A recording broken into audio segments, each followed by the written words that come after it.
നമസ്കാരം. നമസ്കാരം. ഞാൻ സുരേഷ് മേപ്പാടി. അപ്പോ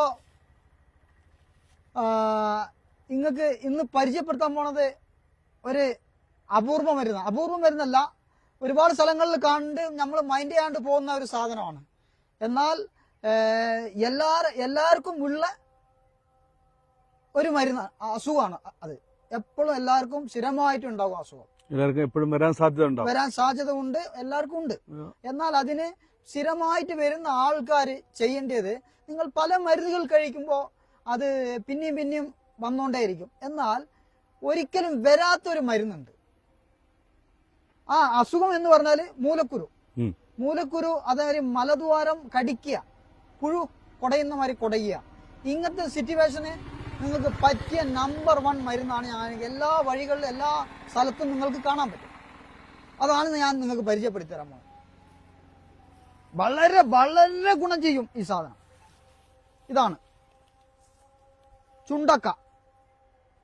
ചുണ്ടക്ക എന്ന് പറയുമ്പോൾ പലതരത്തിലുള്ള ഉണ്ടക്കല്ലോ, വലുതുണ്ട്, ചെറുതുണ്ട്, വില ഇങ്ങനെ വലുതായിട്ടുള്ളതുണ്ട്. ഇതിനെങ്ങനെ പ്രത്യേകത നമുക്ക് പറഞ്ഞു കൊടുക്കാൻ പറ്റും? ഇതിപ്പോ മറ്റേത് വേറൊരു ഗുണമാണ്, ഇത് വേറൊരു ഗുണമാണ്. ഇതിന്റെ പൂ ഈ ഒരുപാട് കാലപ്പഴക്കമുള്ള ചുമയ്ക്ക് പറ്റും. എന്നാൽ ഇതിന്റെ ഇല, അത് ഇതിന്റെ പൂവും കൂട്ടാൻ കേട്ടോ. ഒരു പൂ എടുക്കുക, കൂടുതൽ രക്തം വാർന്നു പോവുകയാണെങ്കിൽ, രക്തം ഒലിക്കുന്ന ആൾക്കാരാണെങ്കിൽ 2 കായ് എടുക്കുക. 2 കായ്, ഒരു പൂ എടുക്കുക. അതിൽ ഒരു നുള്ള് പച്ചമഞ്ഞൾ, ചെറിയ ഒരു നുള്ള് പച്ചമഞ്ഞൾ, അതും പിന്നെ ഒരു വെളുത്തുള്ളി, ഒരു ചെറിയുള്ളി കൂട്ടി അരയ്ക്കുക. എന്നിട്ട് ഇതൊരു ഉരുണ്ട പിടിച്ചിട്ട് കടിച്ച് പല്ല് തട്ടി കഴിക്കണം. പല്ല് തട്ടാണ്ട് കഴിക്കരുത്. അങ്ങനെ കഴിക്കുകയാണെങ്കിൽ അങ്ങനെ കഴിക്കുകയാണെങ്കിൽ എത്ര കാലപ്പഴക്കമുള്ള മൂലക്കുരു സംബന്ധമായ പ്രശ്നങ്ങളും രക്തം പോകുന്ന പ്രശ്നങ്ങളായാലും കുടൽപുണ്ണ് സംബന്ധമായ പ്രശ്നമായാലും ഇത് 100% മാറിയിരിക്കും. ഇതൊരു 30 ദിവസം കഴിക്കുക. എന്നാൽ ഒരുപാട് രക്തം വാർന്നു പോകുന്ന ആൾക്കാർ 3 ദിവസം മഞ്ഞൾ ചേർക്കുക. 2 ദിവസം വിട്ടിട്ട് വേണം മഞ്ഞൾ ചേർക്കാൻ. അങ്ങനെ നിങ്ങൾക്ക് ആ മുറിവ് കരിയുന്നതിനനുസരിച്ച് ഓരോന്നാക്കിക്കോളൂ. മുറിവ് ഒരു മഞ്ഞപ്പൊടിയും ഉപ്പും ഇട്ടിട്ട് കഴുകണം. ആദ്യം സോപ്പിട്ട് കഴുകണം, എന്നും സോപ്പിട്ട് വാഷ് ചെയ്യണം മലദ്വാരം കുരുള്ള സ്ഥലത്ത്.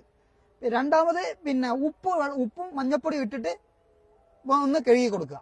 ഒരു 5 മിനിറ്റ്. അതൊന്ന് വേണമെങ്കിൽ വെറും മഞ്ഞപ്പൊടിയോ കുറച്ച് ഉപ്പോ ചാലിച്ചിട്ട് അങ്ങനെ വെച്ചാൽ മതി.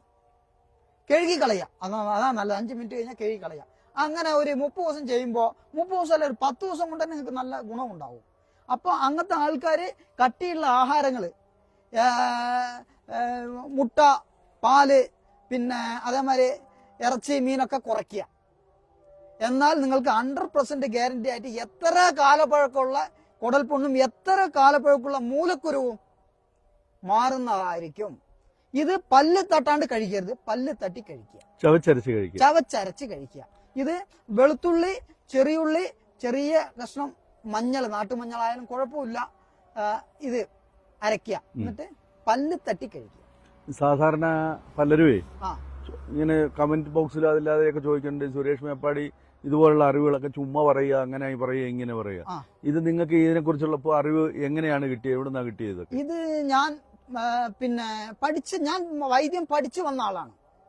ഞാൻ വൈദ്യം ശരീരത്തെ വഴക്കി പഠിച്ചതാ. എല്ലാരും എഴുതി പഠിക്കുന്നു, ഞാൻ വഴക്കി പഠിക്കുന്നു എന്നുള്ളൂ. അപ്പൊ ഞാൻ പഠിക്കാണ്ട് ഇത് പറയാൻ പറ്റില്ല, ഇതെന്തായാലും യാഥാർത്ഥ്യമാണ്. അപ്പൊ ഞാൻ പുറത്ത് വിദേശങ്ങളിലൊക്കെ പോയി പഠിച്ചു വന്ന ആളാ. ഞാൻ പഠിച്ചിട്ട് എന്റെ പഠനം ഈ നാട്ടിലേക്ക് ഏൽപ്പിക്കാൻ കഴിയില്ല, അവരുടെ കാട്ടിലേക്ക് പോയ ആളാ. ഇപ്പോഴും ഞാൻ മാറിപ്പോയ ആളാ. ഇപ്പോൾ കുറെ കാലമായി എന്റെ വീഡിയോസ് ഒന്നും വരാണ്ട്. ഞാൻ ആർക്കും ഫൈറ്റിങ്ങിനോ കച്ചറയ്ക്കോ തയ്യാറല്ല. എന്നാൽ നിങ്ങൾക്കിത് ചെയ്താൽ ഗുണമുണ്ടാവും, ചെയ്യാത്തവന് ഗുണമുണ്ടാവില്ല. അപ്പോൾ അത്രയും നല്ല ഗുണമുള്ള ഒരു മരുന്നാണ് ഈ സാധനം. അത് എല്ലാവരും ഉപയോഗിച്ച് ഗുണപ്പെടുക. നന്ദി, നമസ്കാരം.